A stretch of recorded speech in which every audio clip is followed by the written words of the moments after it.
They say fog hides a road. But on the white road, fog hides a people. Every winter, when the temperature drops low enough for breath to turn into smoke, the mountain highway between Devgar and Kalandi becomes something else. The map still shows it as a road, but the villagers have another name for it, the White Road. They say when the fog becomes thick enough to swallow headlights, the road opens a mouth that never truly closes again.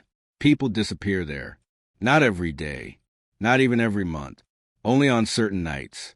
Nights when the fog comes without warning and stays unnaturally still, as if the world itself has stopped breathing. We didn't believe any of that. We were 4 friends returning from a wedding in Devgar. The laughter, the music, the drunken relatives, all that was still ringing in our ears when we left a little after midnight. Rowan was driving. Neha sat beside him.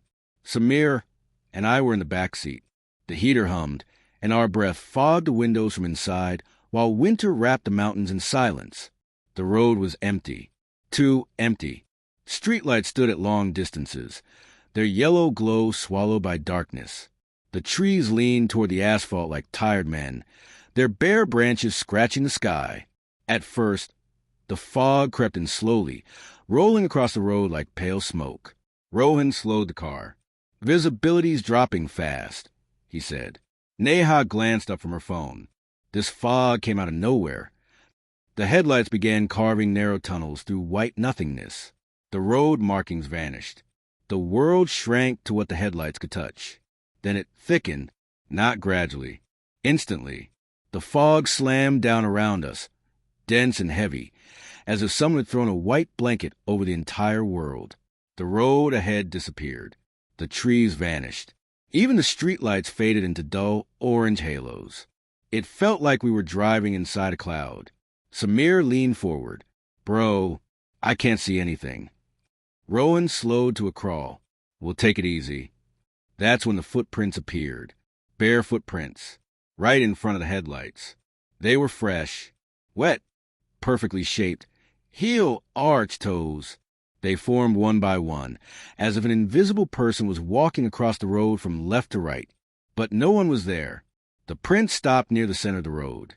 Neha whispered, "Is someone messing with us?" Before anyone could answer, another footprint appeared. This time it pointed toward us.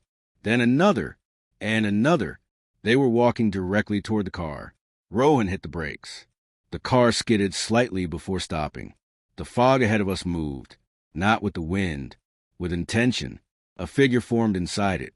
A woman. She stood in the center of the road, wearing a white sari that fluttered even though there was no breeze. Her long black hair covered her face. Her arms hung unnaturally straight. Neha gasped, "Hey!" Her feet were twisted backward. Rohan slammed the horn. The woman lifted her head slowly. But before we could see her face, she vanished. Just gone. No footsteps. No sound. Only fog. Samir exhaled shakily. What the hell was that? I glanced at the rearview mirror. My heart stopped. She was sitting in the back seat between Samir and me. Her face was inches from mine. Her eyes were pale white holes, and her mouth stretched into a smile far too wide for any human face.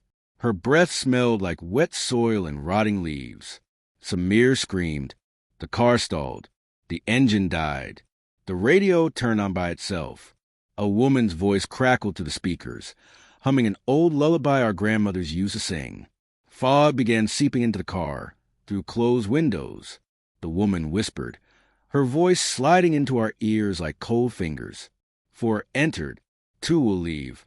Neha burst into tears. "Please, just take me home." The door handles wouldn't move. The fog thickened until the inside of the car glowed faintly white. Samir's screaming cut off suddenly. I turned. His seat was empty. No blood. No struggle. Just his phone lying on the floor, still playing a half-recorded voice note. "Guys, something is..." Silence. Neha sobbed uncontrollably. Rowan's breathing became slow and unnatural. He turned his head toward us. His eyes were completely white. "Only 2 can leave," he said in a flat, hollow voice. The woman's laughter filled the car. The fog swallowed everything. And the road behind us was gone. The headlights showed nothing but endless white. We weren't on a road anymore. We were inside it. We drove for what felt like hours. The speedometer stayed frozen at 0, even though the car moved. Every few minutes, ghostly silhouettes appeared in the fog, walking beside us. Men, women, children, all pale, all silent. Some had broken necks. Some had missing faces. Some dragged invisible chains. Old milestones appeared on the roadside, their numbers scratched out and replaced with names. Samir. Another milestone appeared, a girl's name. Then another, hundreds of names, each one carved deep into stone. Neha whispered, "These are people who didn't leave."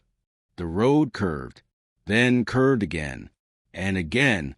We kept passing the same bent tree, with a red cloth tied around its trunk, the same broken streetlight, the same milestone. The white road looped endlessly. The woman's voice whispered through the fog, "One more must stay." Neha looked at me. Her eyes were hollow. "I don't want to die," she said.